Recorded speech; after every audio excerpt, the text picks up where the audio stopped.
La portière de la diligence s'est ouverte et Caleb Turner a senti son cœur s'arrêter. La femme qui descendit dans la poussière du Wyoming n'était pas ordinaire. Elle n'était pas pragmatique. Elle était de cette beauté qui faisait oublier à chaque homme de Red Hollow comment respirer. Ses cheveux sombres captaient de la lumière de l'après-midi. Sa robe de voyage lui allait comme si elle avait été cousue par quelqu'un qui comprenait l'élégance. Et quand ses yeux ont croisé les siens à travers la foule, la première pensée de Caleb ne fut pas l'espoir. C'était la terreur, parce qu'une femme comme elle n'aurait qu'à jeter un œil à son visage balafré, à son ranch en faillite, à sa vie vide, et elle serait de retour dans cette diligence avant le coucher du soleil. Si vous nous regardez depuis un coin de ce monde, abonnez-vous à cette chaîne et restez avec nous jusqu'à la toute fin de cette histoire. Commentez la ville d'où vous regardez pour que je puisse voir jusqu'où ce récit a voyagé. 3 mois plus tôt, Caleb était assis à la table de sa cuisine avec un morceau de papier qui semblait plus lourd que n'importe quel fardeau qu'il avait porté en 34 ans. Il lui a fallu 2 heures pour écrire l'annonce. Éleveur cherche épouse. Doit être prête à travailler. Apparence ordinaire préférée. Aucune attente de romance. Il avait barré cette dernière ligne 4 fois avant de finalement la laisser. Son voisin, Walt Brennan, l'avait trouvé le lendemain matin, fixant le papier. « Tu vas vraiment faire ça, Caleb? Je ne peux pas passer un autre hiver seul. C'est pour ça que tu as écrit « Apparence ordinaire préférée ». La voix de Walt portait un mélange de pitié et de frustration. « Tu penses que tu ne mérites pas mieux? » Caleb toucha la cicatrice qui courait de sa tempe gauche jusqu'à sa mâchoire. Le rappel permanent de l'accident de bûcheronnage qui avait tué son père et l'avait presque tué lui-même il y a 7 ans. Je pense que je suis réaliste. Tu es un lâche. Caleb avait quand même posté l'annonce. La réponse arriva 6 semaines plus tard, écrite d'une main soignée qui suggérait l'éducation et le soin. Cher Monsieur Turner, je vous écris en réponse à votre annonce. J'ai 26 ans, je suis en bonne santé et prête à travailler. Je comprends que la frontière exige de la force et je crois que je peux répondre à ces exigences. Je ne demande que l'honnêteté et le respect. Si ces conditions sont acceptables, je peux arriver par la diligence à la fin de septembre. Respectueusement, C. Whitmore. Rien sur l'apparence, rien sur les attentes. Caleb répondit le jour même. L'attente avait été pire que la solitude. Chaque matin, il se réveillait en se demandant s'il avait fait une terrible erreur. Chaque nuit, il restait éveillé, imaginant une femme arriver, lui jeter un regard et refuser même de descendre de la diligence. Walt avait essayé de le préparer. Quelle qu'elle soit, Caleb, elle a répondu à ton annonce pour une raison. Elle fuit probablement quelque chose elle aussi, ou elle est désespérée, comme toi. C'est ce qui rend les choses équitables. Mais rien ne l'avait préparé au moment où cette diligence est arrivée à Red Hollow par un bel après-midi d'octobre. Le cocher annonça l'arrêt et la ville se rassembla comme elle le faisait toujours quand quelque chose rompait la monotonie de la vie à la frontière. Caleb se tenait à l'arrière de la petite foule, son chapeau baissé. La portière s'ouvrit et Clara Whitmore entra dans sa vie comme une tornade vêtue de soie.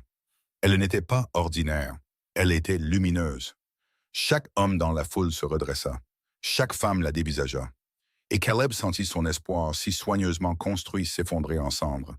Elle regarda la foule avec des yeux calmes et intelligents. Et quand son regard le trouva, quelque chose dans son expression changea. Elle marcha droit vers lui. Monsieur Turner. Sa voix était éduquée. De l'Est, complètement déplacée dans cet endroit. Oui, madame, je suis Clara Whitmore. La foule était devenue silencieuse. Chaque oreille était tendue vers ce moment impossible. Caleb ne trouvait pas ses mots, ne parvenait pas à comprendre ce qui se passait. Elle tendit la main comme s'ils se rencontraient dans un salon de Chicago, pas dans une ville poussiéreuse de la frontière où les poignées de main entre hommes et femmes étaient rares. Il prit sa main. Elle était plus petite que la sienne, mais sa poigne était ferme. « Y a-t-il un endroit où nous pouvons parler en privé? » demanda-t-elle. « Mon ranch est à 4 miles d'ici. Alors allons-y. » Elle le dit comme si c'était la chose la plus simple du monde. Walt s'avança, le visage plissé d'inquiétude. « Mademoiselle Whitmore, peut-être devriez-vous... »« Je devrais aller avec mon mari, » l'interrompit Clara, sa voix polie mais absolue. « C'est pour ça que je suis ici. » Le mot « mari » provoqua un choc dans la poitrine de Caleb. Ils n'étaient pas mariés. Pas encore. Peut-être jamais, une fois qu'elle réaliserait dans quoi elle s'était embarquée. Mais elle se tournait déjà vers le cocher de la diligence. Ma malle, s'il vous plaît. Le trajet jusqu'au ranch se fit dans un silence qui donnait l'impression d'être au bord d'une falaise. Clara était assise à côté de lui sur le siège du chariot, sa posture droite malgré la route cahoteuse, ses yeux observant tout. La prairie vide, les montagnes lointaines, le bétail dispersé sur une terre qui semblait plus brune que verte. Caleb attendait qu'elle parle, qu'elle pose des questions, qu'elle montre un signe de regret. Au lieu de cela, elle se contentait d'observer. Quand ils atteignirent enfin la maison de ranch, Caleb sentit tout le poids de ce qu'elle voyait. La cabane était solide. Il l'avait construite lui-même, mais elle était petite. Une pièce principale qui servait de cuisine et de salon. Une chambre à peine assez grande pour un lit, des toilettes extérieures à l'arrière. Aucun luxe, aucun confort, rien de ce qu'une femme comme elle méritait. Ce n'est pas grand-chose, dit-il, la voix rauque. C'est à vous. Elle descendit du chariot sans attendre d'aide. Alors c'est à moi aussi maintenant. Elle se dirigea vers la porte comme si elle était la propriétaire des lieux. À l'intérieur, elle se déplaça dans l'espace avec une efficacité rapide, ses yeux cataloguant tout. Le poêle à bois, la table simple, le lit étroit visible à travers la porte ouverte de la chambre. Puis elle se tourna pour lui faire face. « Je dois vous dire quelque chose, Monsieur Turner. » Caleb, elle prit une profonde inspiration. « Je n'ai pas été complètement honnête dans ma lettre. » Son cœur se serra. Ça y est, le moment où elle révélerait que tout cela était une erreur. Je ne suis pas ordinaire. Je ne suis pas pragmatique et je ne viens pas de la pauvreté ou du désespoir, comme vous auriez pu le supposer. Alors pourquoi êtes-vous ici? Parce qu'à Chicago, ma famille a arrangé un mariage avec un homme nommé Thomas Ashford. Il a 53 ans, possède 3 usines et croit que les femmes sont une propriété à acquérir et à contrôler. Sa voix resta égale, mais quelque chose de féroce brûlait en dessous. J'ai refusé. Mon père m'a enfermé dans ma chambre pendant 2 semaines. Quand je me suis finalement échappé, j'ai utilisé de l'argent que j'avais caché pour voyager vers l'Ouest sous un nom différent. Caleb la dévisagea, essayant de concilier cette histoire avec tout ce qu'il avait imaginé. Alors, vous avez menti. J'ai omis. Je n'ai jamais prétendu être ordinaire. Je n'ai jamais promis que je ne fuyais rien. Elle le regarda droit dans les yeux. Mais je n'ai pas menti sur les choses importantes. Je suis prête à travailler. Je veux de l'honnêteté et du respect. Et je pensais ce que je disais sur le fait que la frontière exige de la force. Votre famille va venir vous chercher. Probablement. Cet homme que vous deviez épouser. Il enverra des gens pour me trouver. Oui. La pièce semblait trop petite, soudain trop pleine de conséquences que Caleb n'avait pas prévues. Vous auriez dû me le dire avant de venir. M'auriez-vous dit oui? La réponse honnête flottait entre eux comme une pierre. Non. Alors j'ai fait le bon choix. Elle commença à retirer ses gants, ses mouvements précis. Je suis ici maintenant, Caleb. Nous pouvons nous marier demain et rendre cela légal, ou je peux partir, et vous pouvez retourner attendre quelqu'un d'ordinaire et de pragmatique qui ne vous défiera jamais, ni ne vous causera de problème. Quelque chose dans son ton perça son choc. Vous pensez que je veux des problèmes? Je pense que vous voulez la sécurité, une vie tranquille. Une femme qui n'exigera rien que vous ne soyez pas prêt à donner.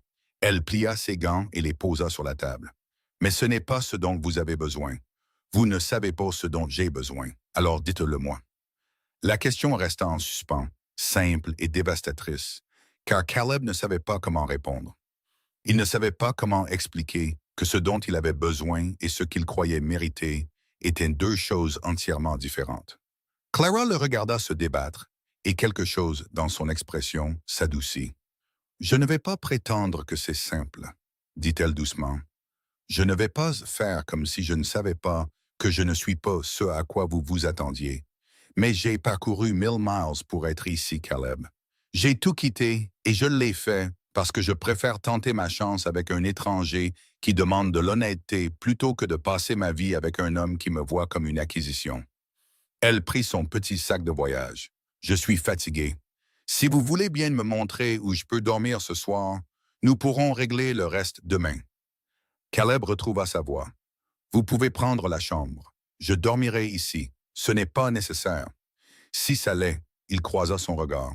« Jusqu'à ce que nous soyons mariés, si nous nous marions, vous avez la chambre. Ce n'est pas négociable. Pour la première fois depuis qu'elle était descendue de cette diligence, Clara sourit. C'était un petit sourire, presque invisible, mais il était là. Très bien. Elle disparut dans la chambre et ferma la porte. Caleb se retrouva seul dans la pièce principale, l'esprit en ébullition. Walt avait eu raison. Elle fuyait quelque chose. Mais ce qui le terrifiait, ce n'était pas son passé. C'était la possibilité qu'elle puisse réellement rester. Le lendemain matin, Caleb se réveilla à l'odeur du café. Il se redressa de la couverture qu'il avait étendue sur le sol, désorienté. Clara se tenait près du poêle, entièrement habillée, ses cheveux relevés dans une coiffure pratique qui ne ressemblait en rien à l'arrangement élégant de la veille. « Vous êtes levé tôt, dit-il. Les éleveurs commencent tôt. J'ai supposé que vous voudriez un petit déjeuner avant la journée de travail. » Elle versa du café dans 2 tasses en fer blanc et lui en apporta une. Il la prit, essayant toujours de comprendre cette femme qui était apparue dans sa vie comme une prière exaucée qu'il avait eu trop peur de formuler. « À propos d'hier, commença-t-il, nous n'avons pas à décider de quoi que ce soit aujourd'hui. » Elle s'assit à la table. « Mais je pensais ce que j'ai dit. Je veux rester. Je veux que ça marche. Pourquoi? Parce que je suis fatigué de fuir. Fatigué qu'on me dise qui je devrais être et qui je devrais épouser. Quand j'ai lu votre annonce, j'ai vu quelque chose d'honnête. Un homme qui admettait qu'il était seul, qui admettait qu'il avait besoin d'aide. C'est plus rare que vous ne le pensez. » Elle sirota son café. La plupart des hommes préféreraient mourir plutôt que d'admettre leur vulnérabilité. Vous l'avez mis par écrit et l'avez envoyé à travers le pays. Ça ne veut pas dire que je suis un bon mari. Ça veut dire que vous êtes honnête. C'est une base suffisante pour commencer. Caleb voulait argumenter, voulait énumérer toutes les raisons pour lesquelles c'était impossible. Mais la lumière du matin entrait par la fenêtre et Clara était assise à sa table, buvant du café. Et pour la première fois en 7 ans, la cabane ne semblait pas vide. « Si vous voulez vraiment rester, dit-il lentement, vous devriez savoir dans quoi vous vous engagez. Ce ranch rapporte à peine de l'argent. Les hivers sont brutaux. Le travail ne s'arrête jamais. Et je ne suis pas, il fit un geste vers son visage, je ne suis pas le genre d'homme que les femmes regardent 2 fois. Vous avez tort sur ce point. J'ai un miroir. Vous avez une cicatrice. Ce n'est pas la même chose que d'être laid. » Sa voix était pragmatique, et les cicatrices signifient simplement que vous avez survécu à quelque chose qui aurait pu vous tuer. Je respecte ça plus qu'un joli visage. Personne n'avait jamais parlé d'une cicatrice comme ça, comme si c'était une preuve de force au lieu d'un défaut. « Les gens en ville vont parler, l'avertit-il. Laissez-les parler. Ils vont se demander pourquoi une femme comme vous épouserait un homme comme moi. Alors nous leur donnerons quelque chose de mieux à se demander. » Elle se leva. « Montrez-moi le ranch. Montrez-moi ce qu'il y a à faire.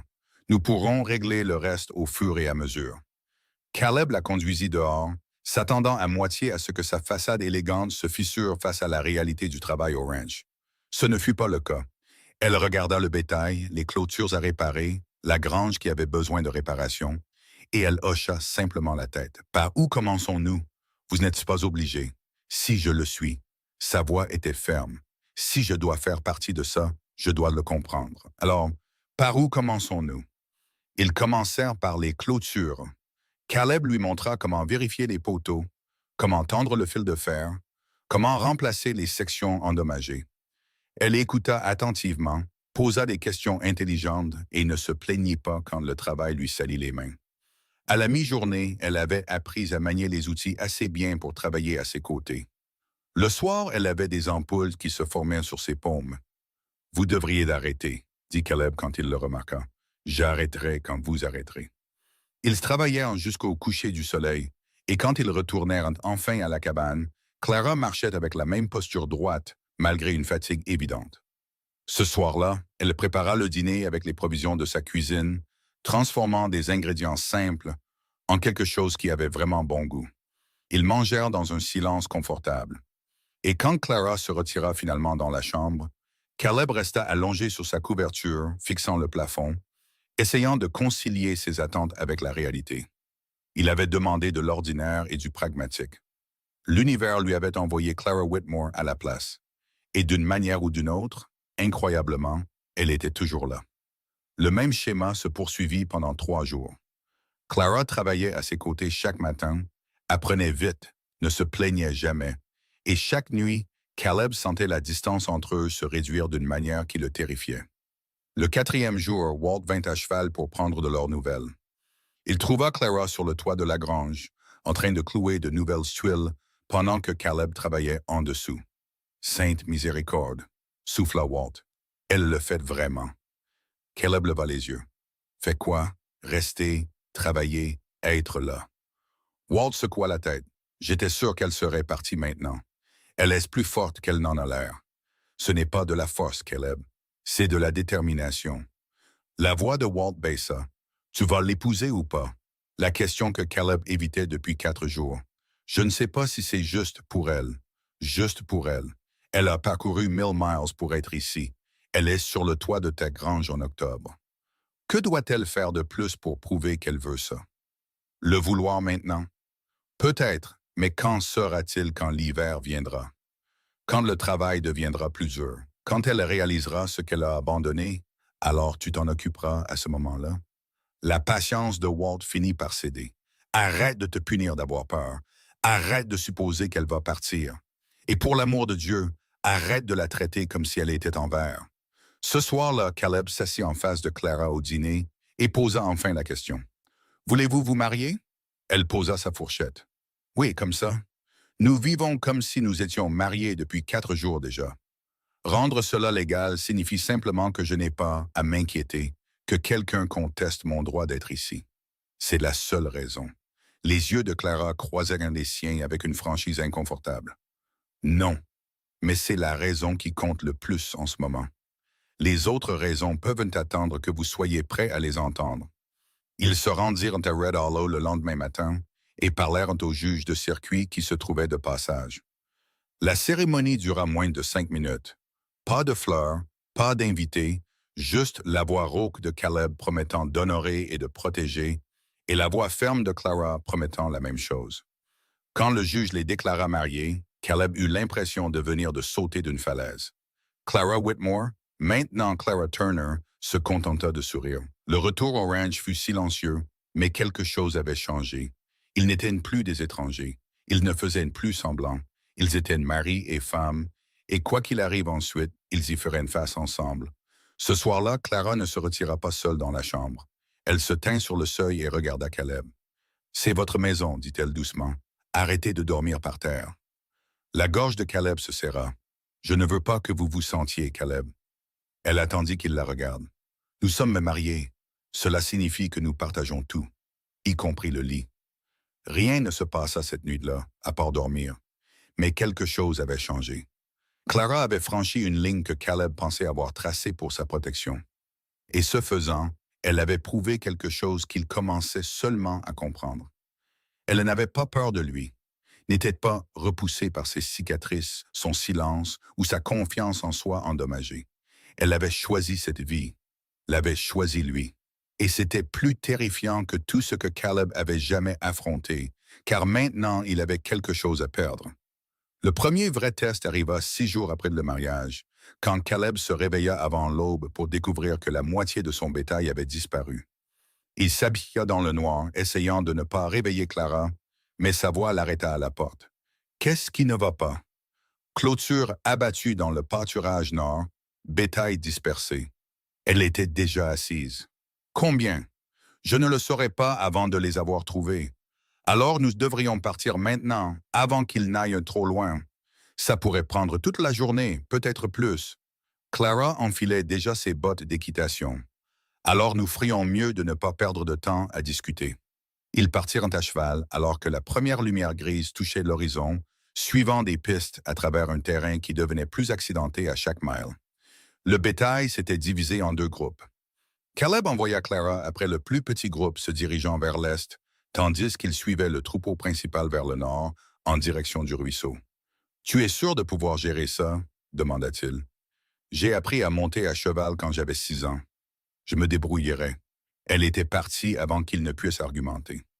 Caleb passa les 4 heures suivantes à rassembler du bétail effrayé, l'esprit à moitié au travail et à moitié avec Clara, seul dans une région qui pouvait tuer un cavalier expérimenté.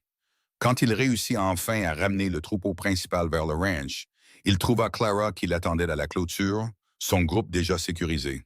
Elle était couverte de poussière. Ses cheveux s'étaient défaits et il y avait une déchirure dans sa manche. Mais elle souriait. 11 têtes. Elle a dit qu'il ne voulait pas coopérer, mais je les ai convaincus. Caleb la regarda. Quelque chose bougeait dans sa poitrine. Tu saignes. Elle jeta un coup d'œil à la coupure sur son avant-bras, comme si elle avait oublié qu'elle était là. Je me suis accroché à des broussailles. Ce n'est rien. Il faut nettoyer ça.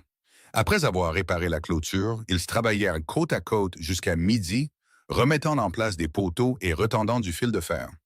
Et quand ils retournèrent enfin à la cabane, Caleb ne pouvait s'empêcher de la regarder. Cette femme qui était descendue d'une diligence en soie et en élégance était couverte de terre, de sang et de sueur, et elle semblait plus réelle que quiconque il n'ait jamais connu. Ce soir-là, pendant qu'il nettoyait et pansait son bras, elle ne broncha pas. « Tu as bien travaillé aujourd'hui, » dit-il doucement. « Toi aussi, je le pense. La plupart des gens n'auraient pas pu gérer ce que tu as fait. » Clara le regarda avec ses yeux directs qui ne le laissaient jamais se cacher. La plupart des gens n'ont pas grandi en s'échappant de la maison de leur père pour monter à cheval à minuit parce que c'était de la seule liberté qu'ils avaient. Ton père n'approuvait pas l'équitation. Mon père n'approuvait rien qui suggérait que j'avais ma propre volonté. Sa voix resta égale, mais quelque chose de froid bougeait en dessous. Il voulait une fille qui souriait aux fêtes et épousait qui il choisissait. Quand j'ai montré de l'intérêt pour l'entreprise familiale, il a ri. Quand j'ai suggéré que je pourrais vouloir choisir mon propre mari, il m'a fait évaluer par un médecin pour voir si j'étais mentalement instable. Les mains de Caleb s'immobilisèrent sur le bandage. C'est pour ça que tu as fui. C'est pour ça que j'ai survécu assez longtemps pour fuir. Elle retira doucement son bras. Merci pour ça, Clara. Je suis fatigué, Caleb. Pouvons-nous ne pas parler de Chicago ce soir? Mais le moment avait ouvert quelque chose entre eux, une porte que Caleb ne savait pas fermer. La semaine suivante apporta le premier vrai froid, et avec lui un problème que Caleb redoutait. Le toit du côté sud de la grange avait un point faible qu'il avait l'intention de réparer tout l'été. Maintenant, avec l'hiver qui approchait, ça ne pouvait plus attendre. Il commença le travail seul, mais Clara apparut avec un marteau et un sac de clous.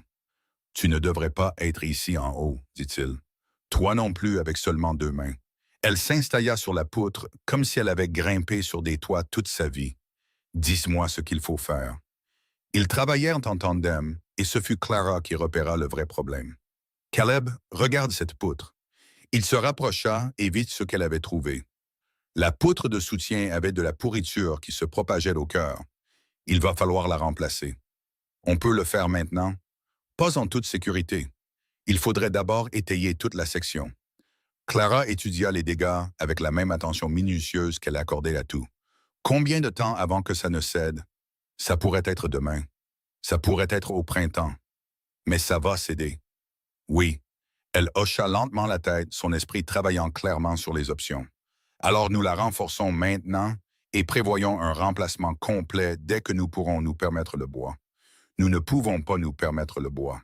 Alors nous trouverons un autre moyen. Ce soir-là, Clara s'assit à la table avec du papier et un crayon, esquissant des idées. Caleb la regarda travailler, fasciné par l'intensité concentrée de son expression. « Qu'est-ce que tu fais? » « Je calcule. » Elle ne leva pas les yeux. « Si nous vendions 3 têtes au printemps au prix du marché et utilisions cet argent pour le bois, pourrions-nous reconstruire le toit de la grange et avoir encore assez pour la nourriture d'hiver? C'est en supposant que les prix du marché se maintiennent. Tout est une supposition. » Elle posa le crayon. « Mais nous avons besoin d'un plan. Nous ne pouvons pas simplement espérer que le toit ne s'effondre pas. » Caleb s'assit en face d'elle, regardant les chiffres et les notes soignées qu'elle avait fait. « On dirait que tu as déjà fait ça. Mon père possédait une usine textile. Avant de décider que les femmes ne pouvaient pas comprendre les affaires, il me laissait m'asseoir dans son bureau et le regarder travailler. J'ai appris à lire les registres avant d'apprendre la poésie. Et puis il a changé d'avis. Et puis j'ai eu l'âge de me marier. Et soudain, tout ce que j'avais appris est devenu un intérêt inconvenant pour les affaires des hommes. » Elle poussa le papier vers lui. « Qu'en penses-tu? » Ce qu'il pensait, c'est que Clara Whitmore Turner était la femme la plus remarquable qu'il ait jamais rencontrée. Ce qu'il dit fut « Ça pourrait marcher. » Elle sourit Et Caleb sentit de nouveau cette chaleur dangereuse se répandre dans sa poitrine. La chaleur qui le terrifiait parce qu'elle ressemblait à de l'espoir. 2 jours plus tard, Walt arriva à cheval avec des nouvelles. Il y a un homme en ville qui pose des questions sur une femme arrivée de l'Ouest par la diligence de septembre. Caleb sentit son sang se glacer. Quel genre de questions? Description, où elle est allée, avec qui elle est. Le visage de Walt était sombre. Il n'est pas subtil. Il dit qu'il cherche quelqu'un qui appartient à une famille de l'Est, appartient à. La voix de Clara vint du seuil, plate et dangereuse. C'est exactement comme mon père le formulerait. Elle avait écouté. Tu lui as parlé? Demanda Caleb. Walt lui a dit que je ne savais rien, mais Caleb, il demande à tout le monde. Quelqu'un va parler. Clara entra dans la pièce avec un calme terrifiant. A-t-il donné un nom? Il a dit qu'il représentait la famille Whitmore de Chicago. Alors c'est un des hommes de mon père, probablement un agent de Pinkerton. Elle regarda Caleb avec des yeux devenus froids et stratégiques. Ils me trouveront un jour ou l'autre. La question est de savoir ce que nous ferons quand ils arriveront. Nous leur dirons que tu es marié. Caleb dit que tu restes. Tu penses que ça les arrêtera? C'est la loi. Tu es ma femme. La loi n'a pas empêché mon père de m'enfermer dans une chambre pendant 2 semaines. La voix de Clara coupa comme de la glace.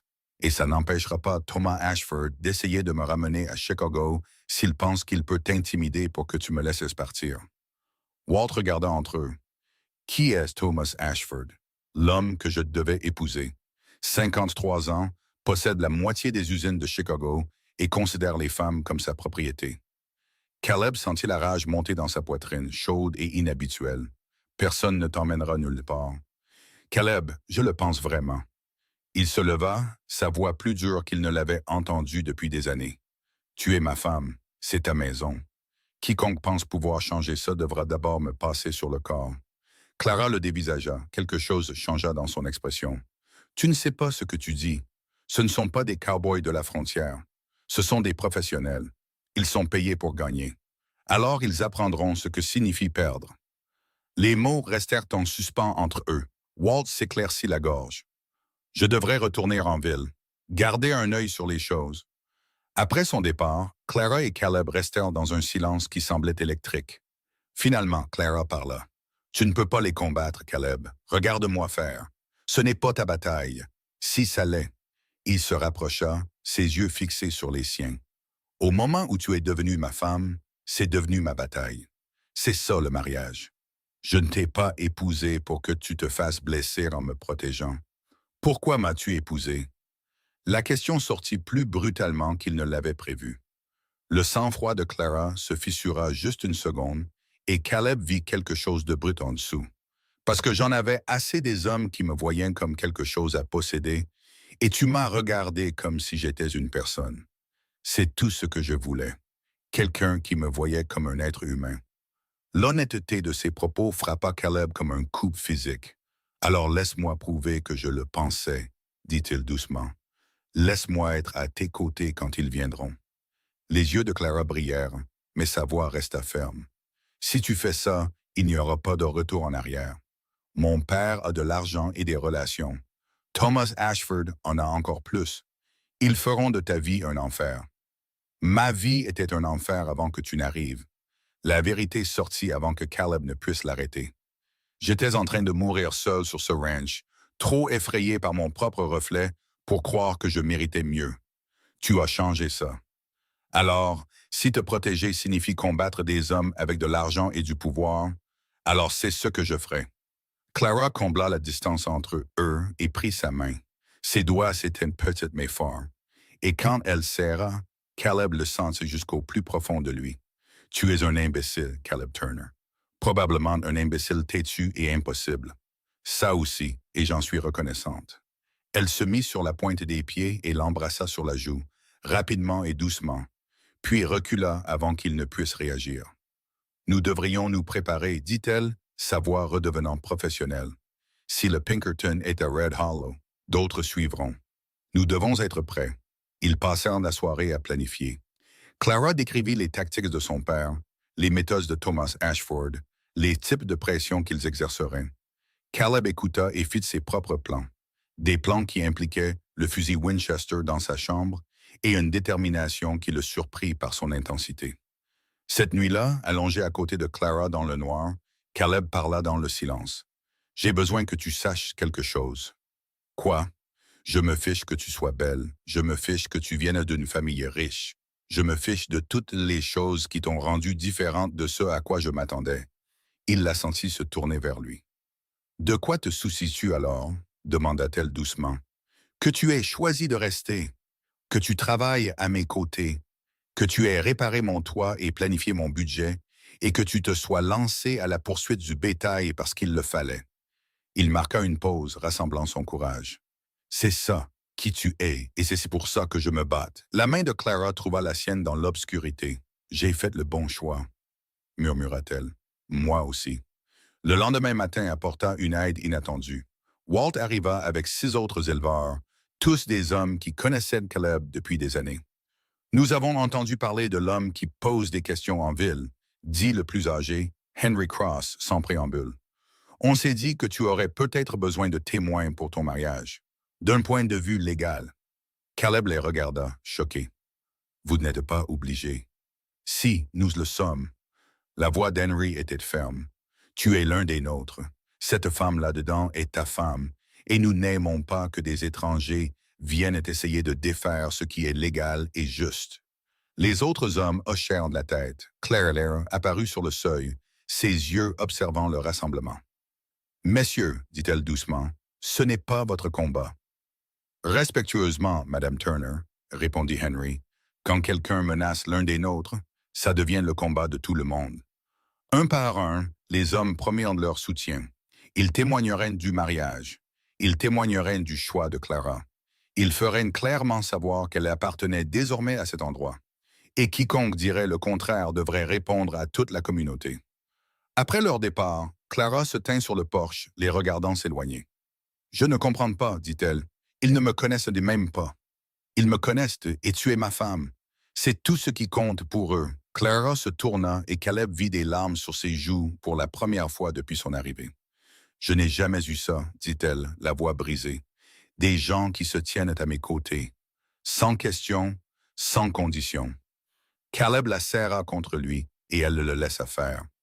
Se laissa tenir pendant qu'elle pleurait pour toutes les années où elle s'était battue seule. Et Caleb la serra et fit de la promesse silencieuse qu'elle ne se battrait plus jamais seule. L'agent de Pinkerton arriva au ranch 3 jours plus tard. Il était exactement ce que Clara avait décrit, professionnel, froid et absolument certain de son autorité.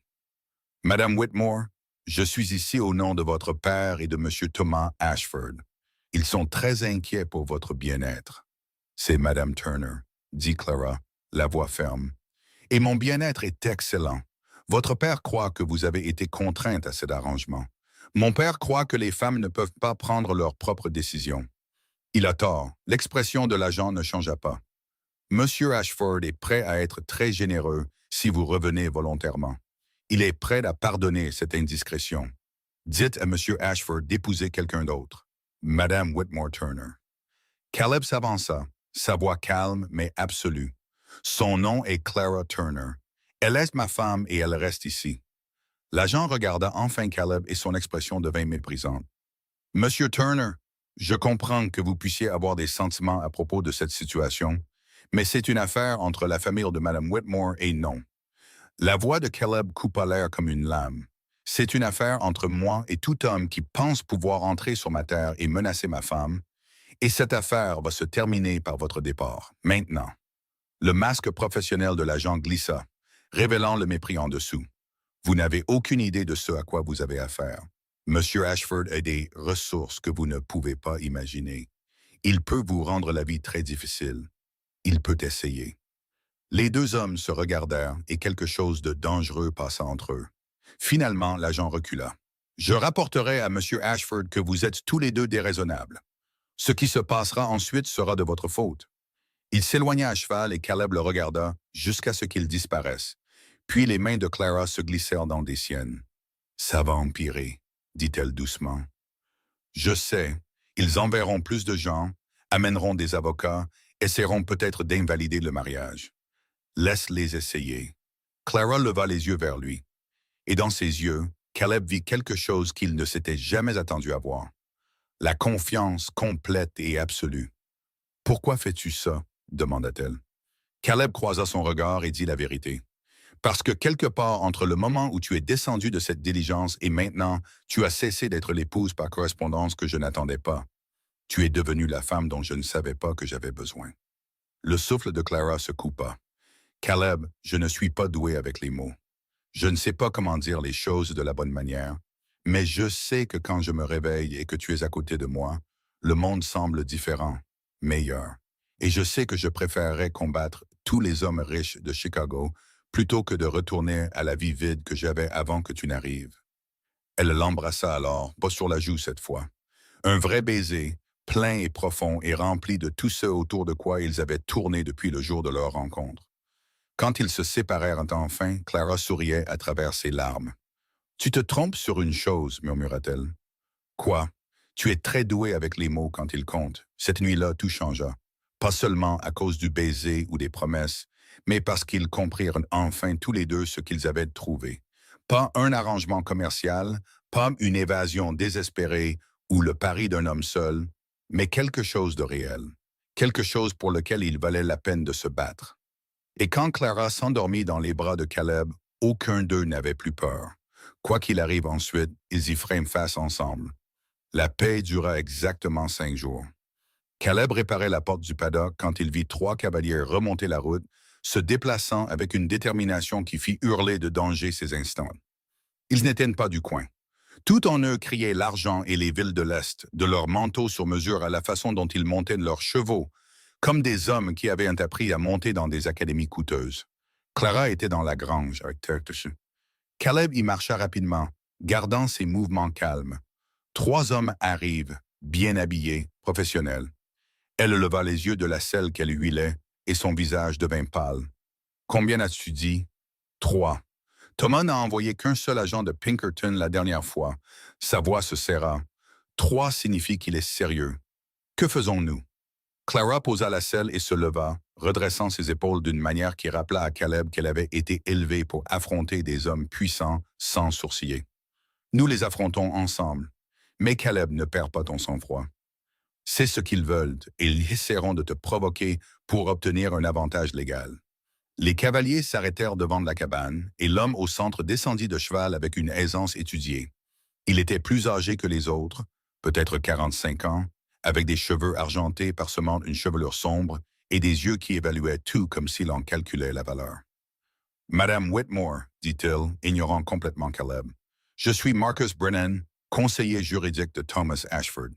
Nous devons parler. »« C'est Madame Turner, dit Clara, la voix froide. Et nous pouvons parler ici même.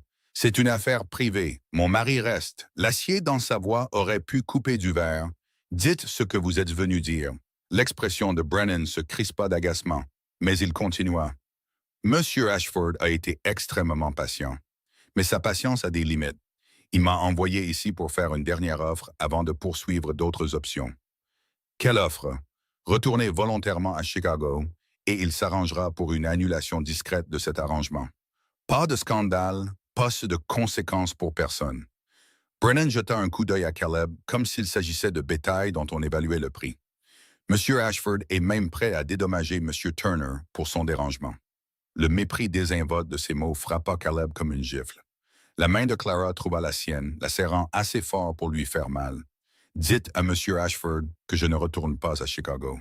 Je n'obtiens pas d'annulation et je ne suis pas à vendre. Alors nous avons un problème. Brennan sortit des papiers de son manteau.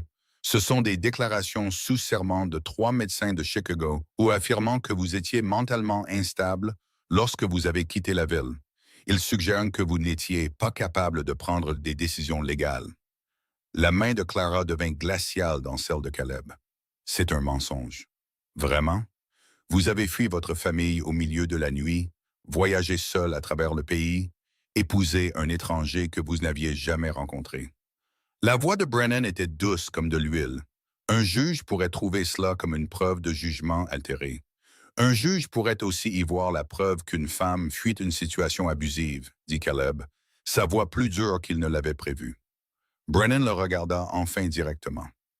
Monsieur Turner, je comprends que vous ayez pu développer des sentiments pour Madame Whitmore, Mais vous êtes dépassé. Monsieur Ashford a des ressources que vous ne pouvez pas imaginer, des relations juridiques, une influence politique. Si vous insistez pour vous mettre sur son chemin, il vous détruira. Il peut essayer. Je ne parle pas au sens figuré. Le ton de Brennan devint froid. Il peut vous bloquer en justice pendant des années, vous ruiner avec les frais de justice, s'assurer qu'aucune banque de Wyoming ne vous accordera de crédit, faire arpenter et contester vos terres. Il y a 1000 façons de détruire un petit éleveur, et M. Ashford les connaît toutes. La menace flottait dans l'air comme un poison. L'un des autres cavaliers prit la parole, sa voix portant une pointe de menace. On pourrait aussi simplement la prendre maintenant. 3 contre 1. Qui va nous arrêter? La main de Caleb se déplaça vers sa ceinture où se trouvait son revolver, mais la prise de Clara se resserra. « Ne fais pas ça, » murmura-t-elle. Brennan leva une main, faisant taire son compagnon. « Ce ne sera pas nécessaire. Je suis sûr que M. Turner est assez intelligent pour comprendre la réalité. » « La réalité, dit Clara, sa voix tremblant d'une rage contenue, c'est que je suis une femme adulte qui a fait un choix. La réalité, c'est que je suis légalement mariée. Et la réalité, c'est qu'aucune menace ni aucun argent ne changera cela. Alors vous ne nous laissez pas le choix. » Brennan rangea les papiers. « Nous déposerons une demande d'annulation auprès du tribunal territorial. Nous amènerons des témoins qui attesteront de votre instabilité mentale et nous nous assurerons que chaque détail du ranch en difficulté de votre mari devienne public. » Il remonta sur son cheval. « Vous avez 3 jours pour reconsidérer. Après cela, les procédures judiciaires commenceront et Mme Whitmore, je vous promets, cela deviendra très laid pour toutes les personnes impliquées. » Ils s'éloignèrent, laissant derrière eux poussière et effroi. Le sang-froid de Clara se brisa enfin. Elle s'éloigna de Caleb et entra dans la cabane, les épaules rigides. Caleb la suivit, la trouvant debout près de la fenêtre, fixant le vide.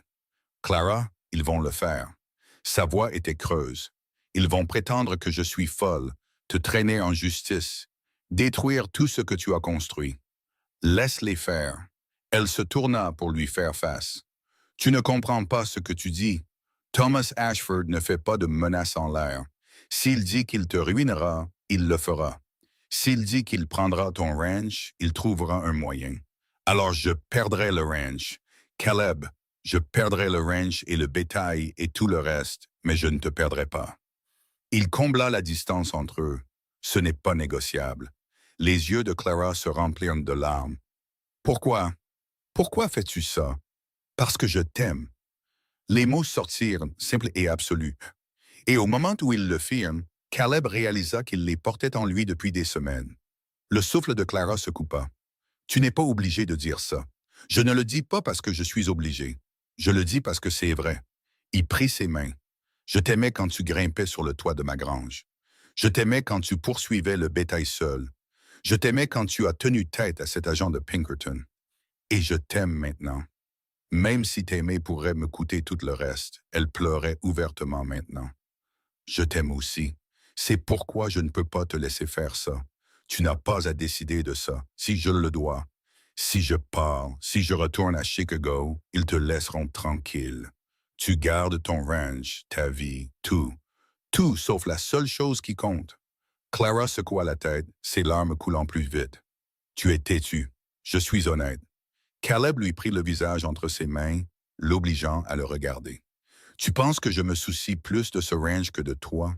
Tu penses que je veux retourner à me réveiller seul, travailler seul, mourir lentement dans cet endroit vide? Je préférerais tout perdre et t'avoir, plutôt que de tout garder et te perdre. Ce n'est pas rationnel. L'amour n'est pas rationnel. C'est juste vrai. » Elle l'embrassa alors, désespérée et féroce. Et quand ils se séparèrent enfin, elle pleurait toujours. « Que faisons-nous? » murmura-t-elle. « Nous nous battons. »« Comment? » ?»« Je ne sais pas encore, mais nous trouverons une solution. » Ce soir-là, Walt arriva avec d'autres nouvelles. Aucune n'était bonne. Brennan a parlé à tout le monde en ville, offrant de l'argent pour des informations sur votre mariage, essayant de trouver des preuves qu'il était frauduleux. « Ce n'était pas frauduleux, » dit Caleb d'un ton sec. « Je le sais, mais il est doué pour déformer les choses. Il a déjà le propriétaire de l'hôtel qui dit que Clara avait l'air angoissée quand elle est arrivée. Il a le cocher de la diligence qui prétend qu'elle semblait confuse sur sa destination. Ce sont des mensonges. Peu importe si c'est vrai. Ce qui compte, c'est si ça semble convaincant au tribunal. Walt regarda Clara. Il est en train de monter un dossier selon lequel vous n'étiez pas dans votre état normal, que Caleb a profité d'une femme vulnérable. La mâchoire de Clara se crispa. Les gens croient en ça. Certains oui, d'autres non. Mais Brennan a de l'argent à distribuer, et l'argent parle fort dans une ville de cet état. Alors nous avons besoin de nos propres témoins, dit Caleb. Des gens qui témoigneront de la vérité. J'y travaille déjà. Henry et les autres parlent aux gens. Mais Caleb, tu dois comprendre quelque chose. La voix de Walt baissa. Même si nous gagnons au tribunal, Ashford peut toujours te pourrir la vie. Il peut racheter tes dettes, faire pression sur la banque, rendre impossible de faire des affaires. Alors que suggères-tu? Je suggère que tu réfléchisses très attentivement pour savoir si ce combat en vaut la peine. Caleb regarda Clara, qui le regardait avec des yeux qui contenaient de la peur, de l'espoir et de l'amour, tout entremêlés. Ça en vaut la peine, dit-il doucement. Walt soupira.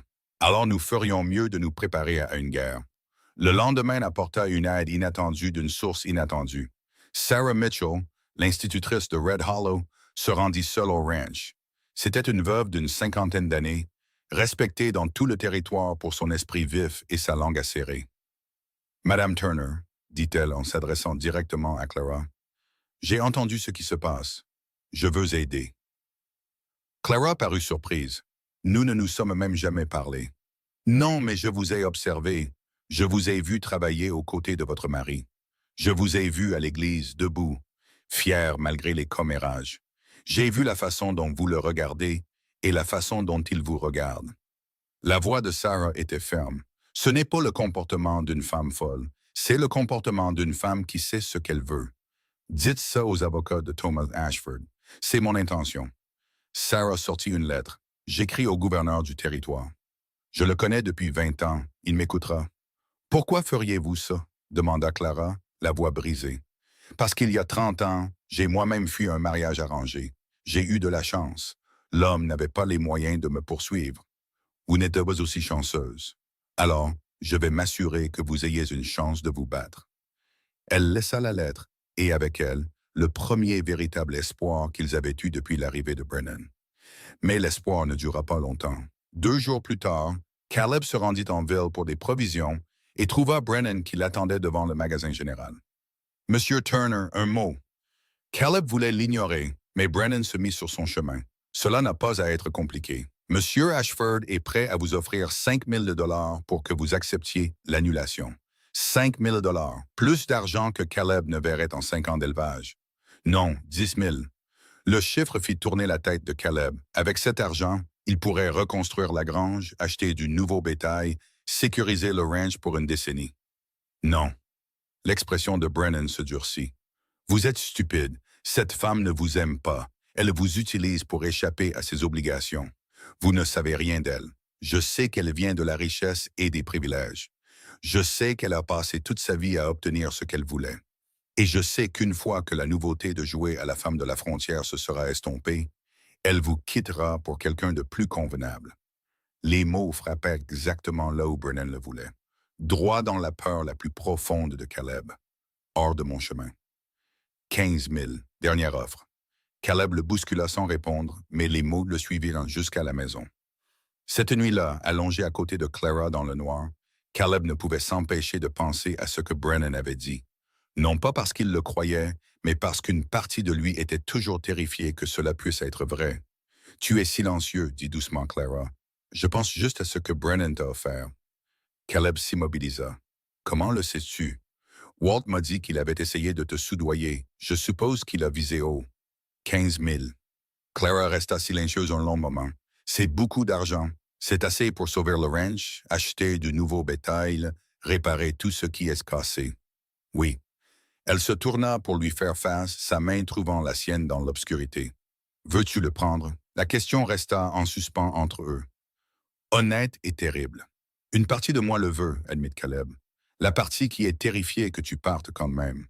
La partie qui pense que je suis un imbécile de refuser autant d'argent pour une femme qui pourrait se réveiller un jour et réaliser qu'elle a fait une erreur. Et l'autre partie sait que si je prenais cet argent, Je passerai le reste de ma vie à me demander ce que nous aurions pu être.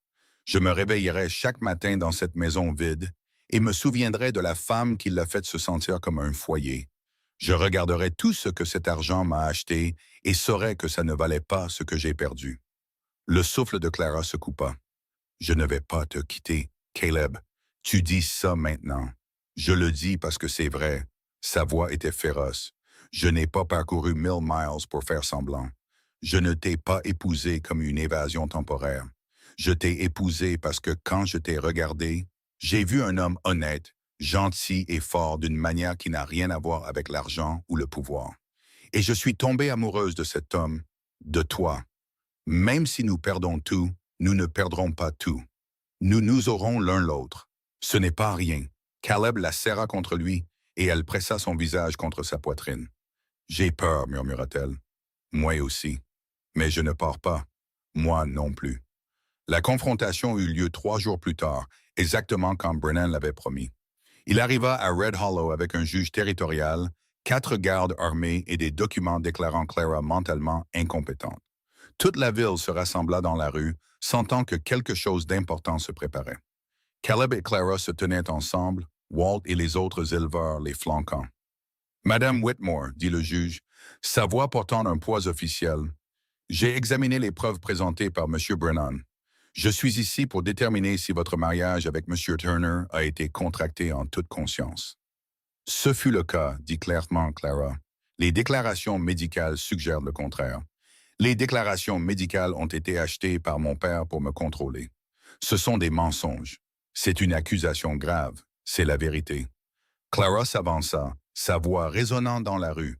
Mon père voulait que j'épouse Thomas Ashford.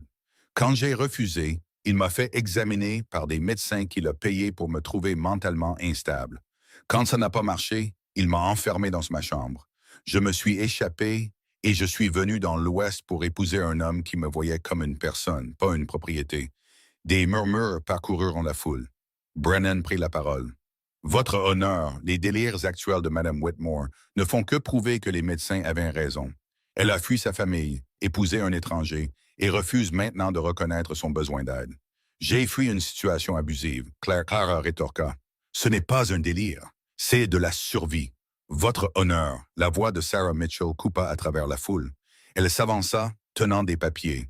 J'ai apporté des lettres du gouverneur territorial. Il a examiné ce cas et a trouvé les déclarations médicales très suspectes.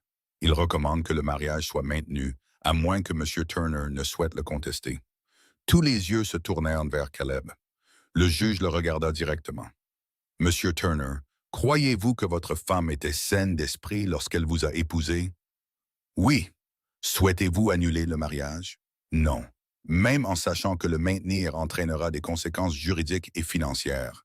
Je me fiche des conséquences. La voix de Caleb était ferme. Je me soucie de ma femme et ma femme reste. La foule éclata en applaudissements et en disputes. Le visage de Brennan s'assombrit de rage.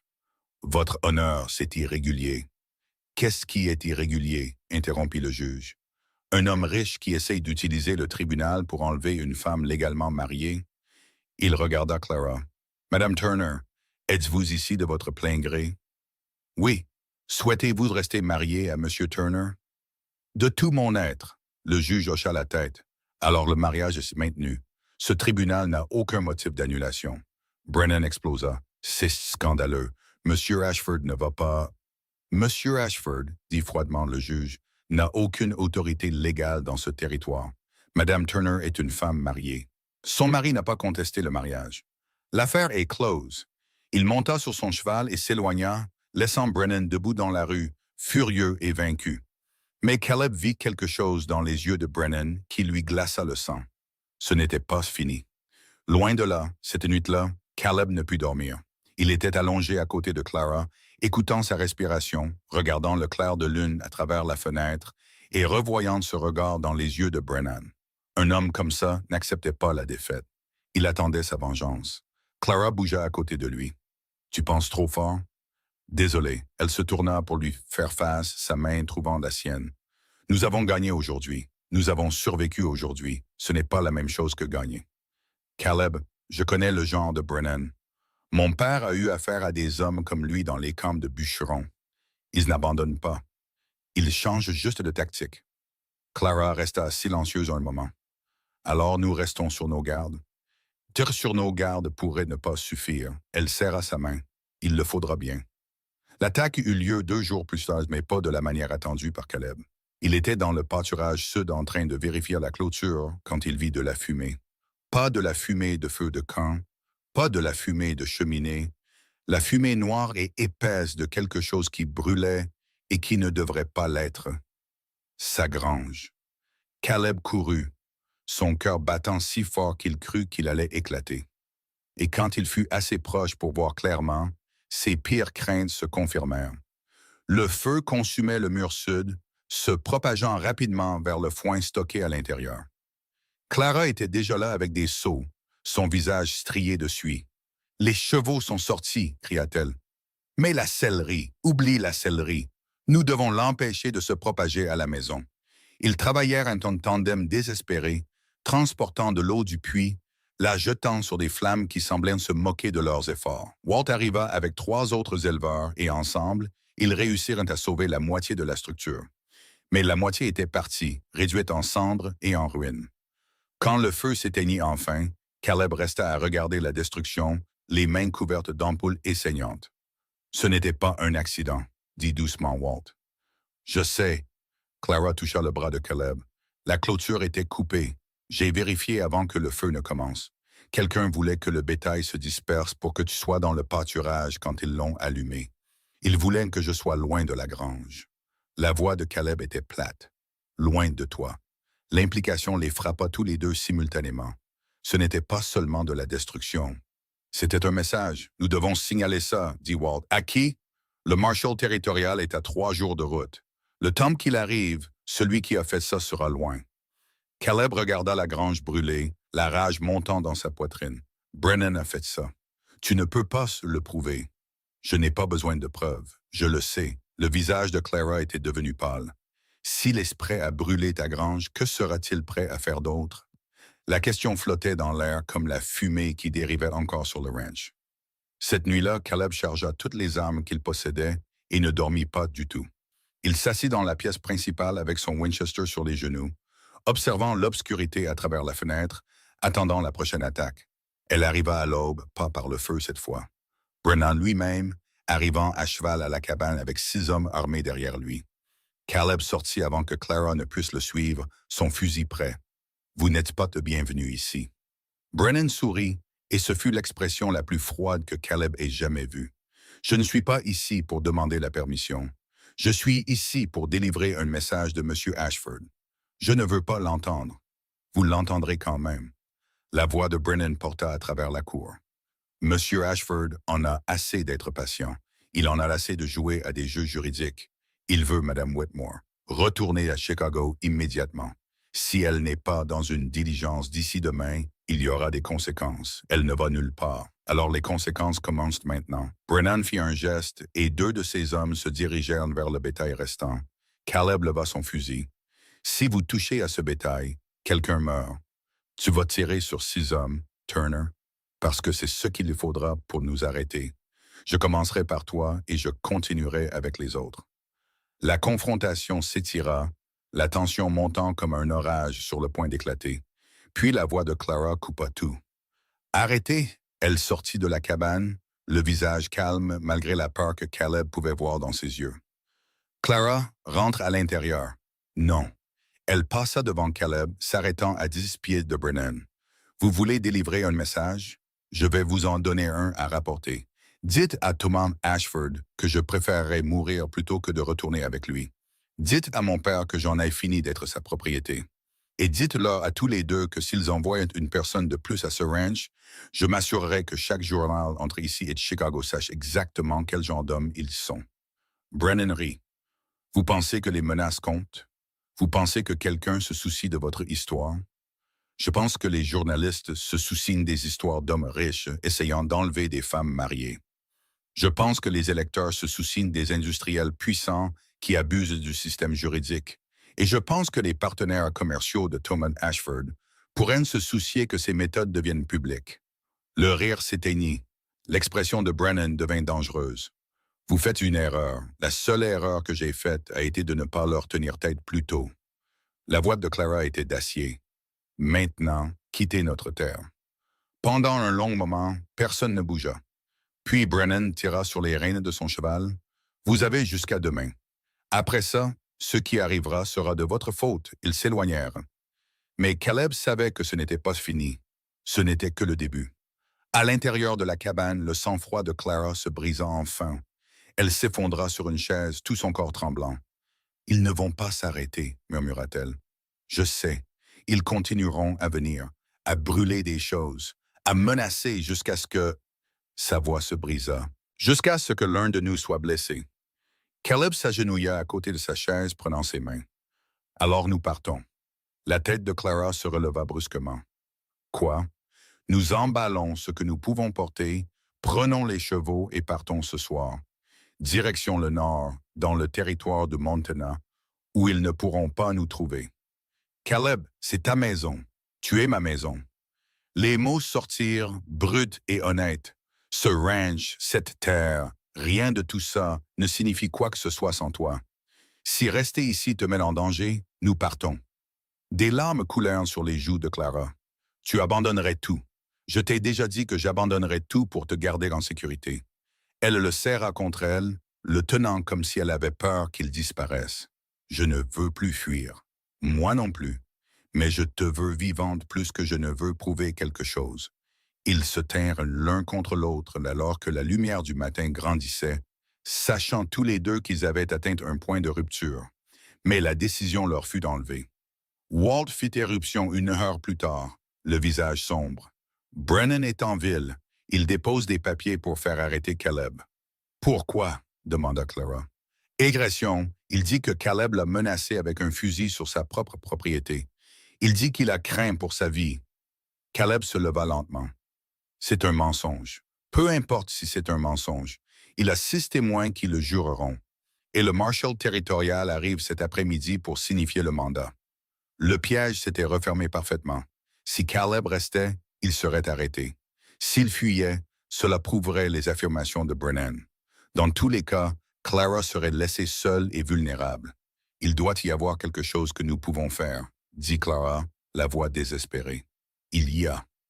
La voix de Caleb était calme mais certaine. Je me rends. Non, écoute-moi. Il lui agrippa les épaules. Si je ne le fais pas, ils viendront ici avec une pousse. Il pourrait y avoir des stères. Tu pourrais être blessé. Je ne prendrai pas ce risque. Caleb, s'il t'arrête, Brennan m'aura mise dans une diligence avant que tu ne sois sorti de prison. Pas si Walt et les autres te surveillent. Walt s'avança. Elle a raison, Caleb. Dès que tu seras en détention, Brennan agira. Nous ne pouvons pas l'arrêter et la protéger en même temps. La situation impossible se referma sur eux comme un étau. Puis Clara parla, sa voix ferme malgré les larmes sur son visage. Il y a une autre option. Les 2 hommes la regardèrent. Je vais à Chicago volontairement. J'affronte Thomas Ashford et mon père directement. Absolument pas, dit Caleb immédiatement. Écoutez-moi. L'esprit de Clara travaillait, et Caleb pouvait voir le plan se former dans ses yeux. Si j'y vais volontairement, ils abandonnent les charges contre toi. Tu restes libre, le ranch reste en sécurité, et tu finis marié à Ashford. Pas si je suis intelligente. Elle se tourna vers Walt. Tu as dit que Sarah Mitchell connaît le gouverneur territorial. Peut-elle m'obtenir un rendez-vous avec lui? Probablement. Pourquoi? Parce que si je peux obtenir une déclaration officielle sur ce que mon père et Thomas Ashford ont fait, cela crée une protection juridique. Ils ne peuvent pas me forcer à me marier s'il y a des preuves de coercition et d'abus. Caleb secoua la tête. C'est trop dangereux. Plus dangereux que d'être arrêté. Plus dangereux que d'attendre ici pendant qu'ils brûlent tout ce que nous avons. La voix de Clara était féroce. Caleb, j'ai fui toute ma vie. Peut-être qu'il est temps que j'arrête de fuir et que je commence à me battre. Pas seul. Si tu y vas, j'y vais avec toi. Tu ne peux pas. Si tu es arrêté, tu ne peux pas quitter le territoire. Mais si j'y vais volontairement, il n'y a pas de barrière légale. Elle lui prit le visage entre ses mains. Fais-moi confiance. Fais-moi confiance, je suis assez forte pour les affronter.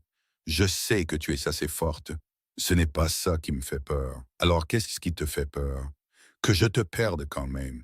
que tu arrives à Chicago et qu'ils trouvent un moyen de te garder là-bas. Clara l'embrassa, durement et désespérément. Je n'ai pas survécu aussi longtemps pour abandonner maintenant. J'irai à Chicago. J'obtiendrai la déclaration et je reviendrai vers toi. Je te le promets. Walt s'éclaircit la gorge. Le marshal arrive dans 3 heures. Si nous faisons ça, nous devons agir vite. Les 2 heures suivantes passèrent dans un tourbillon de préparatifs frénétiques. Sarah Mitchell organisa une réunion d'urgence avec le gouverneur territorial, qui écrivit une lettre d'introduction officielle à un juge fédéral de Chicago. Walt collecta de l'argent auprès des autres éleveurs pour le voyage de Clara, et Caleb serra sa femme dans ses bras, mémorisant la sensation de sa présence, terrifié que ce soit la dernière fois. « Tu n'es pas obligé de faire ça, » dit-il pour la 100e fois. « Si je le suis. » Clara, Caleb, arrête. Elle se recula pour le regarder. « Je t'aime, j'aime cette vie que nous construisons, et je ne laisserai pas Thomas Ashford ou mon père ou qui que ce soit d'autre la détruire. Alors, je vais à Chicago, je vais les affronter, et je vais gagner. Comment peux-tu en être si sûr? Parce que j'ai quelque chose qu'ils n'ont pas. Quoi? Une raison de revenir. Elle l'embrassa doucement. Tu es ma raison, Caleb. Tout ce que je fais à partir de maintenant, c'est pour te retrouver. La diligence arriva à midi. La moitié de la ville se rassembla pour voir Clara monter à bord. Brennan était parmi eux, avec un sourire triomphant. « Madame Whitmore, je suis heureux que vous ayez retrouvé la raison. »« C'est Madame Turner, » dit froidement Clara, « et je n'ai rien retrouvé d'autre que la prise de conscience que certaines batailles doivent être menées sur le terrain de l'ennemi. » Elle monta dans la diligence sans se retourner, car si elle se retournait vers Caleb, debout là, le cœur brisé, elle ne pourrait jamais partir. La diligence s'éloigna et Caleb sentit quelque chose se déchirer en lui. Walt posa une main sur son épaule. « Elle reviendra. Tu n'en sais rien. Je la connais et je sais qu'elle t'aime. C'est suffisant. » Mais alors que Caleb regardait la diligence disparaître au loin, emportant sa femme vers les personnes mêmes qu'elle avait fuies, il n'était pas sûr que quoi que ce soit suffisant. Les jours qui suivirent furent les plus longs de la vie de Caleb. Il travailla au ranch comme un possédé, se poussant jusqu'à ce que l'épuisement soit la seule chose qui le laisse dormir. Walt et les autres aidèrent à reconstruire la grange, mais le travail semblait vide sans Clara à ses côtés. Chaque matin, il se réveillait en la cherchant.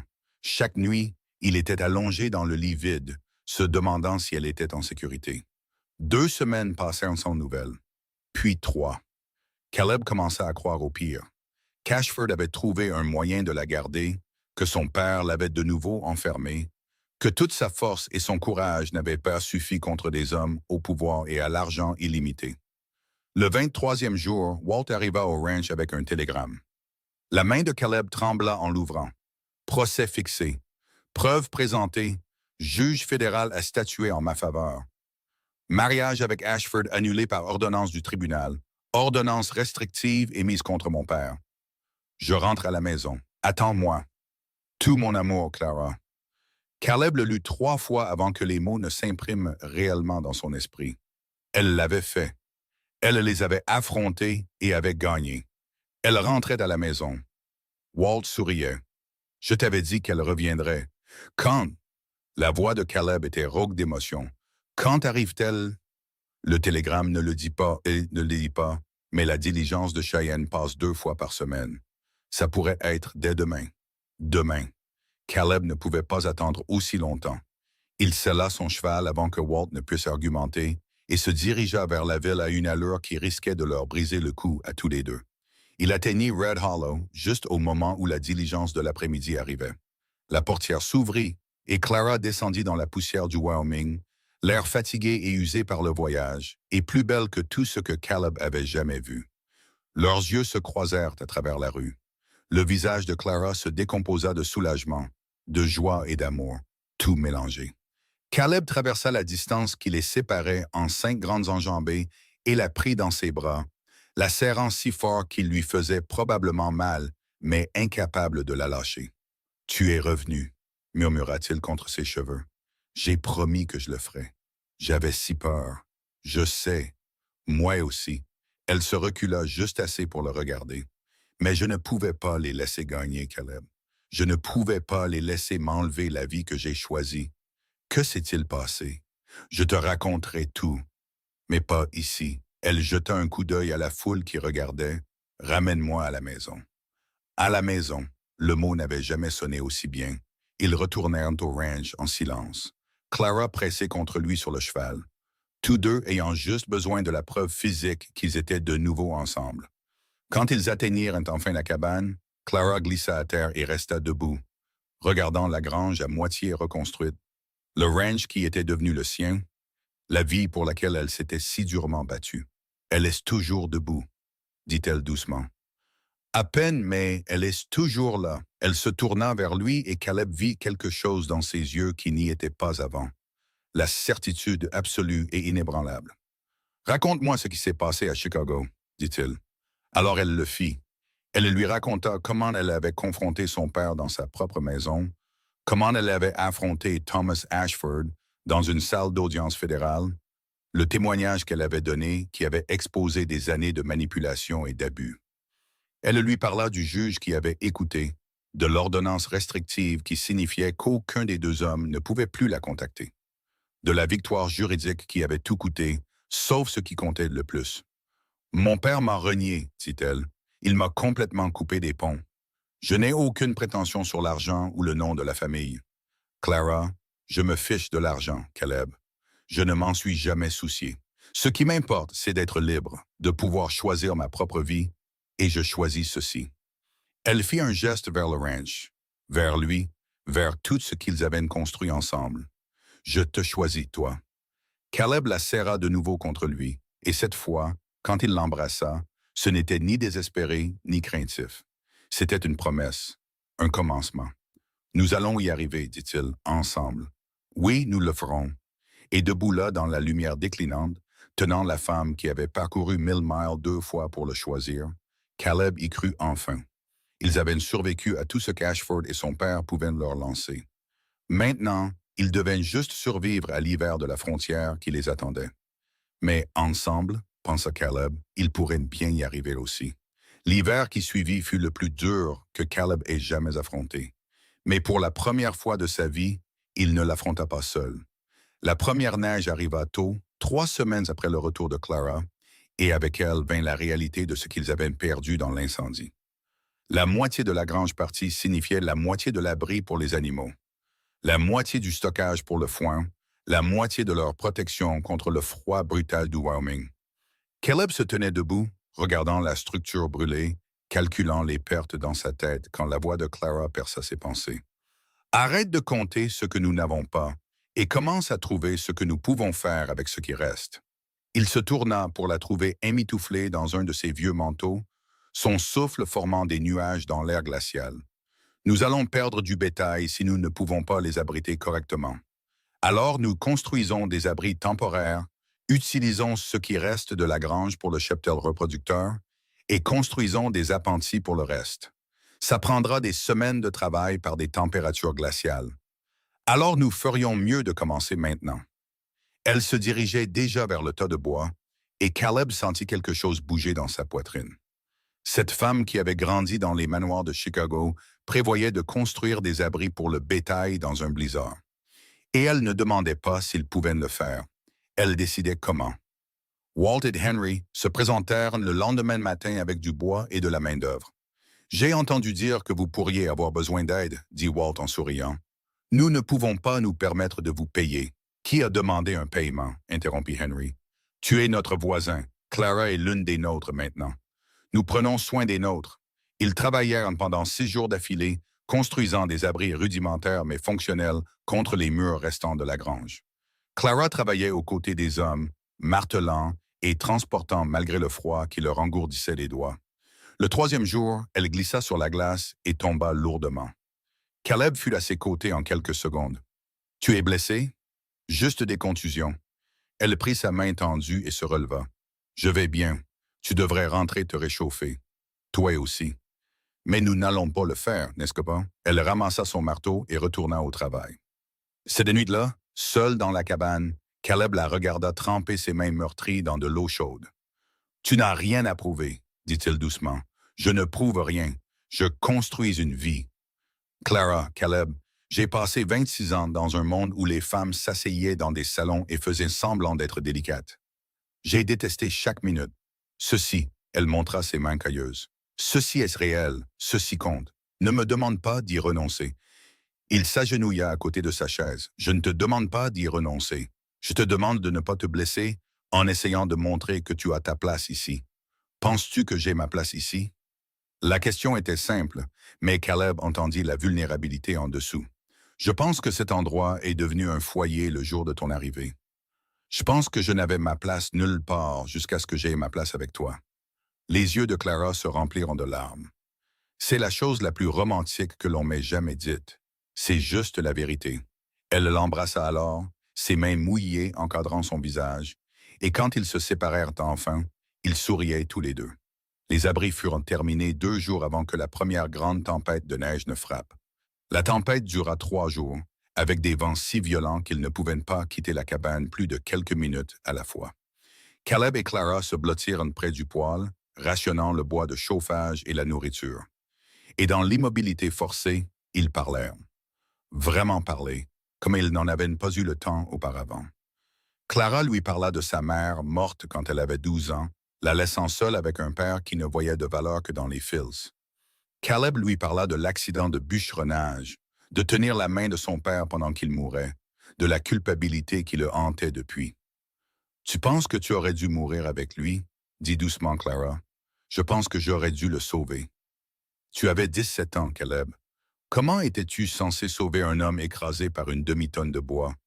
Je ne sais pas, mais j'aurais dû faire quelque chose. Clara prit son visage balafré entre ses 2 mains. Tu as survécu. Tu as construit une vie.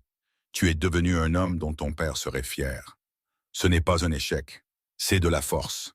Je n'y avais jamais pensé de cette façon. Alors commence. La simplicité de la chose. La certitude absolue dans sa voix fit craquer quelque chose à l'intérieur de Caleb. Il avait porté cette culpabilité pendant 17 ans, la portant comme la cicatrice sur son visage, croyant qu'il méritait la solitude qui s'ensuivit. Mais Clara avait raison. La survie n'était pas un échec. Et construire une vie sur les cendres n'était pas une faiblesse. C'était la chose la plus courageuse qu'il ait jamais faite. Quand la tempête se calma enfin, ils sortirent pour trouver 2 pieds de neige et l'un des appentis effondré. Mais la grange principale avait tenu, et quand Caleb compta le bétail, il n'en trouva que 3 manquants. Ça aurait pu être pire, dit Walt, en aidant à déblayer l'abri tombé. Ça aurait pu être mieux. Aurait pu, aurait dû, aurait voulu. La voix de Walt était tranchante. Arrête de chercher l'échec, Caleb. Tu as survécu à un incendie, à une bataille juridique et à la pire tempête d'octobre en 5 ans. Ta femme est allée à Chicago et est revenue. Ton bétail est en grande partie vivant. Ce n'est pas un échec. C'est un sacré miracle. Clara apparut à leur côté, le visage rouge de froid. Walt a raison. Nous avons gagné, Caleb. Arrête d'agir comme si nous avions perdu. Nous avons à peine survécu. Survivre, c'est gagner. Sa voix était féroce. Chaque jour où nous nous réveillons ensemble sur ce ranch, c'est une victoire. Chaque repas que nous partageons est une victoire. Chaque clôture que nous réparons et chaque veau qui naîtra au printemps est une victoire. Arrête de mesurer notre vie à l'aune d'une norme parfaite qui n'existe pas et commence à voir ce que nous avons réellement. Les mots frappèrent Caleb comme un coup physique parce qu'elle avait raison. Il avait été si concentré sur tout ce qui pouvait mal tourner qu'il avait oublié de voir tout ce qui avait bien tourné.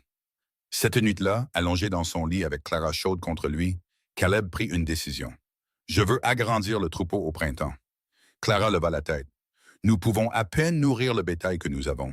Je sais, mais si nous voulons que ce ranch fonctionne, vraiment fonctionne, nous devons penser plus grand. Prendre des risques. Quel genre de risques? Acheter du bétail de reproduction. Des animaux de bonne qualité qui amélioreront tout le troupeau. Ça coûtera de l'argent que nous n'avons pas, mais en 3 ans, ça pourrait tripler nos revenus. » Clara resta silencieuse un long moment. « Tu parles d'emprunter à la banque? » « Oui, c'est un gros risque, Caleb. Je sais, mais j'ai passé 7 ans à jouer la sécurité, à peine survivre, trop effrayé pour parier sur moi-même. J'en ai fini avec ça. Je veux construire quelque chose de réel, quelque chose qui dure. » Il se tourna pour la regarder. « Avec toi? » Elle sourit et ce fut comme le soleil perçant les nuages. Alors faisons-le. Les négociations du prêt prirent 2 mois. Le directeur de la banque était sceptique jusqu'à ce que Clara présente le plan d'affaires sur lequel elle avait travaillé tout l'hiver. Elle avait calculé les coûts de l'alimentation, projeté les taux de survie des veaux, recherché les prix du marché et construit un modèle financier sur 5 ans qui montrait exactement comment l'investissement serait rentable. Le banquier le lut 2 fois, puis regarda Clara avec un nouveau respect. Madame Turner, c'est la proposition de ranch la plus complète que j'ai jamais vue. Merci. Où avez-vous appris à faire ça? Mon père possédait 3 usines à Chicago. Je lisais ses rapports d'activité. Sa voix était calme. Il pensait que les femmes ne pouvaient pas comprendre la finance. Je lui ai prouvé le contraire à l'époque. Je lui prouve le contraire maintenant. La banque approuva le prêt. En mars, Caleb acheta 10 têtes de bétail de reproduction de premier choix à un éleveur du Colorado. Le bétail arriva en bonne santé et fort, et quand Caleb les introduisit dans son troupeau existant, Clara se tenait à ses côtés, rayonnante de fierté. « Ça arrive vraiment, dit-elle. « Oui, ça arrive. Nous allons faire en sorte que ça marche, Caleb. Nous allons construire quelque chose d'incroyable. » Il la serra contre lui. Nous l'avons déjà fait. Le printemps apporta de nouveaux défis. Un gel tardif tua certains des premiers veaux. Une rupture de clôture laissa le bétail s'introduire sur les terres d'un voisin, provoquant un différend qui prit des semaines à résoudre. Le toit de la grange reconstruite fuyaille, nécessitant des réparations d'urgence. Mais à travers tout cela, Caleb et Clara travaillèrent ensemble, avec un partenariat qui avait été forgé dans le feu et testé par tout ce que le Wyoming pouvait leur lancer. Et lentement, le ranch commença à prospérer. Le bétail de reproduction produisit des veaux forts. Le troupeau agrandi signifiait plus de revenus sur le marché. La budgétisation minutieuse que Clara avait mise en place commença à donner des résultats. À l'été, ils avaient remboursé la première tranche du prêt en avance. Walt vint un après-midi et les trouva en train de travailler sur un nouveau choral. « Vous deux avez l'air dégoûtamment heureux, » dit-il en souriant. « Nous transpirons sous une chaleur de 100 degrés, » répondit Caleb. « En quoi est-ce heureux? Parce que vous le faites ensemble et que vous avez tous les deux l'air d'avoir vraiment votre place dans la vie de l'autre maintenant. » Il avait raison. L'incertitude qui avait marqué leurs premiers mois ensemble avait été remplacée par quelque chose de solide et de sûr. Caleb ne se demandait plus si Clara partirait. Clara ne s'inquiétait plus d'être vue comme une étrangère. Ils étaient devenus des partenaires au sens le plus vrai du terme. 2 personnes construisant une vie avec un effort et un engagement égaux. Ce soir-là, assis sur le porche à regarder le coucher du soleil, Clara parla doucement. « J'ai reçu une lettre de Sarah Mitchell aujourd'hui. »« Oh, dit-elle, mon père est mort, crise cardiaque il y a 3 semaines. » Caleb se tourna pour la regarder, essayant de lire son expression. « Comment te sens-tu? Soulagé, triste, en colère de me sentir triste alors qu'il ne l'a jamais mérité. » Elle s'appuya contre lui, mais surtout soulagée. « Il ne peut plus me faire de mal. Ne peut plus essayer de me contrôler. Ne peut plus envoyer personne d'autre après moi. Et Ashford a épousé quelqu'un d'autre, la fille d'un sénateur, quelqu'un qui ne se battra pas. » Il y avait de la pitié dans sa voix, et Caleb le comprit. Elle s'était échappée. Mais combien d'autres femmes ne l'avaient pas fait? « Tu aurais pu être elle, dit-il doucement. Mais je ne le suis pas. Je suis ici avec toi, à construire une vie que j'ai choisie. » Elle prit sa main. C'est ça qui compte. Le plus grand test arriva en octobre, exactement 1 an après l'arrivée de Clara. Caleb se réveilla pour la trouver pâle et tremblante, se tenant au bord de la table pour se soutenir. « Qu'est-ce qui ne va pas? »« Je ne sais pas. Je me sens... » Elle vacilla et Caleb la rattrapa avant qu'elle ne tombe. Il la porta jusqu'au lit, son cœur battant de peur. « Je vais chercher le médecin. » Caleb, c'est probablement juste. Je me fiche de ce que c'est, probablement. Je vais chercher le médecin. Le médecin arriva 2 heures plus tard et examinait Clara pendant que Caleb faisait les 100 pas dehors comme un animal en cage. Quand la porte s'ouvrit enfin, Caleb se prépara à de mauvaises nouvelles. « Félicitations, Monsieur Turner. Votre femme est enceinte. » Le mot n'eut pas de sens au début. Enceinte, un bébé, leur bébé. Caleb regarda par-dessus le médecin vers Clara, allongée dans son lit, et elle pleurait et souriait en même temps. « Nous allons avoir un bébé, dit-elle, la voix pleine d'émerveillement. Caleb traversa la pièce et la prit dans ses bras, ses propres yeux brûlants de larmes. Il n'essaya pas de les cacher. « Es-tu heureux? » demanda Clara. « Je suis terrifiée. » Elle rit. « Moi aussi. »« Mais oui, je suis heureux. Je suis tellement heureux que je n'ai pas de mots pour le dire. » La grossesse changea tout et rien. Clara insista pour travailler aussi longtemps qu'elle le pouvait, ne s'arrêtant que lorsque le médecin lui ordonna fermement de se reposer. Caleb devint incroyablement protecteur, la couvant jusqu'à ce que Clara menace de le frapper avec une poêle à frire. « Je suis enceinte, pas mourante, dit-elle. Arrête de me traiter comme si j'étais en verre. Je veux juste te garder en sécurité. Alors fais-moi confiance pour connaître mes propres limites. » Le bébé naquit fin mai, pendant une pluie de printemps qui semblait laver le monde entier. Le travail dura 14 heures et Caleb passa chaque minute à tenir la main de Clara, se sentant impuissant, étrange et plus effrayé qu'il ne l'avait jamais été de toute sa vie. Quand leur fille arriva enfin, petite, parfaite et hurlant son indignation au monde, Caleb sentit quelque chose changer en lui de façon permanente. Cette petite personne était à lui, à eux, une vie qu'ils avaient créée ensemble. « Elle est belle, » murmura Clara, épuisée et radieuse. « Elle te ressemble. Elle a tes yeux. » Ils se disputèrent amoureusement à ce sujet jusqu'à ce que Clara s'endorme, le bébé blotti contre sa poitrine. Caleb resta assis à les regarder, submergé par la protection féroce qui l'envahissait. Il avait passé tant d'années à croire qu'il ne méritait ni amour, ni famille, ni bonheur. Mais c'était là, réel et précieux, et plus qu'il n'avait jamais osé rêver. Ils l'appelèrent Sarah, en l'honneur de l'institutrice qui les avait défendus quand personne d'autre ne l'avait fait. Sarah Mitchell pleura quand ils le lui dirent et devint la grand-mère honoraire du bébé sur le champ. Les mois qui suivirent furent un chaos, des nuits blanches, des tétés sans fin, l'inquiétude constante qu'ils faisaient tout de travers. Mais ils le faisaient ensemble. Et lentement, alors que Sarah passait d'un minuscule nouveau-né à un bébé, avec la détermination de sa mère et la force tranquille de son père, Caleb comprit quelque chose de fondamental. C'était ce qui lui avait manqué toutes ces années. Pas seulement une femme, pas seulement un ranch rentable, mais un but, un sens, une raison de se réveiller chaque matin qui allait au-delà de la simple survie. 2 ans plus tard, Caleb se tenait dans la grange reconstruite, maintenant 2 fois plus grande, et regardait le ranch florissant autour de lui. Le troupeau était passé à plus de 100 têtes. Le prêt était presque remboursé. La maison avait été agrandie pour inclure une vraie chambre pour Sarah et une cuisine digne de ce nom pour Clara. Ils avaient engagé 2 employés de ranch pour aider au travail, des jeunes hommes qui regardaient Clara avec le même respect qu'ils accordaient à Caleb. Car tout le monde savait maintenant que ce ranch réussissait grâce à eux deux.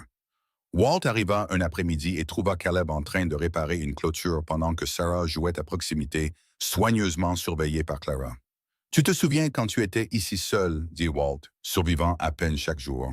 Regarde-toi maintenant. Un ranch florissant, une belle femme, une fille parfaite. Il a bien fait, Caleb. Nous avons bien fait, Caleb corrigea.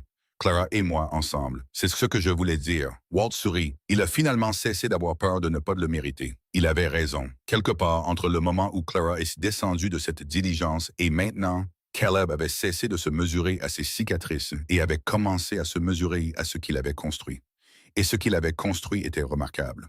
Cette nuit-là, après que Sarah se fut endormie, Caleb et Clara s'assirent sur le porche, regardant les étoiles apparaître dans le ciel qui s'assombrissait. « Le regrettes-tu parfois? » demanda Caleb. « D'avoir quitté Chicago? D'avoir tout abandonné? » Clara le regarda comme s'il avait perdu la tête. « Tout ce que j'avais, Caleb, je n'avais rien. Un nom qui signifiait obligation, de l'argent qui venait avec des chaînes, un avenir qui aurait tué tout ce qui était réel en moi. Mais ta famille n'était pas une famille. Pas vraiment. » Elle prit sa main. « Ceci est une famille, toi, Sarah et cette vie que nous construisons. C'est réel. C'est à moi parce que je l'ai choisi, pas parce que quelqu'un m'a dit que ça devait être à moi. »« Je t'aime, dit simplement Caleb. Je t'aime aussi. Chaque partie têtue et merveilleuse de toi. » Ils s'assirent dans un silence confortable et Caleb pensa à l'annonce qu'il avait écrite il y a si longtemps. Il avait demandé de l'ordinaire et du pragmatique parce qu'il avait eu trop peur de croire qu'il méritait plus. Mais l'univers lui avait envoyé Clara à la place. Belle, brillante, féroce Clara, qui s'était battue sur 1000 miles 2 fois pour choisir une vie avec lui. Elle n'était pas ce qu'il avait demandé. Elle était ce dont il avait besoin, et en ayant besoin d'elle, il était devenu l'homme dont elle avait besoin aussi. Des années plus tard, lorsque d'autres colons passaient par Red Hollow, se renseignant sur la possibilité de repartir à zéro dans le territoire, les gens leur parlaient du ranch Turner, du cowboy tranquille qui avait à peine survécu seul, et de la femme de la ville qui avait transformé son monde, de la façon dont ils avaient construit quelque chose de réel à partir de rien d'autre que de la détermination et d'un amour qui refusait d'abandonner. De la façon dont la femme qui était descendue de cette diligence n'avait pas seulement coupé le souffle d'un cowboy. Elle lui a appris qu'être digne d'amour signifiait être assez courageux pour l'accepter quand il arrivait. Et Caleb Turner avait enfin appris que le plus grand courage n'était pas de survivre seul. C'était de choisir de construire une vie avec quelqu'un qui voyait au-delà de chaque cicatrice l'homme en dessous et l'aimait non pas malgré ses blessures, mais parce que ses blessures prouvaient qu'il avait survécu à tout ce qui avait essayé de le briser et en était sorti plus fort de l'autre côté.